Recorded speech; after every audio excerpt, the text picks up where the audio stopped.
بسم اللہ الرحمن الرحیم الحمدللہ رب العالمین الصلاۃ والسلام علی خاتم النبیین اللہم صلی علی محمد نبی الامی وعلی آلہ وسلم تسلیما۔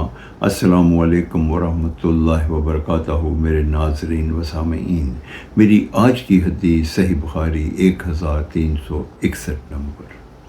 دو جہانوں کے سردار محبوب رحمان عز و جل حضرت محمد صلی اللہ علیہ وآلہ وسلم نے ارشاد فرمایا کہ فاطمہ میری جان کا حصہ ہے، جس نے اسے ناراض کیا اس نے مجھے ناراض کیا۔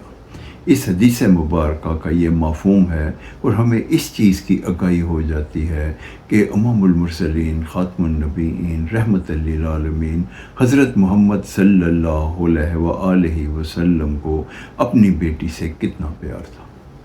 نبی پاک صلی اللہ علیہ وسلم کے فرمان کے مطابق کہ جس نے میری بیٹی کو ناراض کیا اس نے مجھے ناراض کیا، ہمیں اس چیز سے ایک آگاہی ہوتی ہے کہ ہمیں بھی اپنی بیٹیوں کے ساتھ بہت محبت اور احترام کا رشتہ کرنا چاہیے اور نبی پاک صلی اللہ علیہ وسلم کی سنت پہ عمل کرتے ہوئے ان کے تمام حقوق ادا کرنے چاہیے۔ ایک حدیث مبارکہ میں ہے کہ جس نے دو بیٹیوں کی پرورش کی اور اس کی شادی کی، اللہ تعالیٰ ان پہ جنت واجب کر دیتے ہیں۔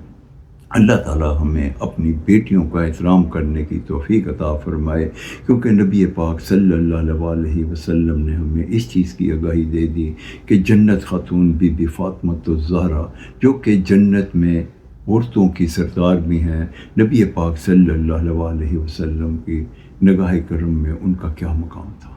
اللہ تعالیٰ ہم سب کو اپنی بیٹیوں کا احترام کرنے، ان سے محبت کرنے، ان کی ٹھیک پرورش کرنے، ان کی صحیح شادیاں کرنے کی توفیق عطا فرمائے۔ آمین یا رب العالمین۔ السلام علیکم ورحمۃ اللہ وبرکاتہ۔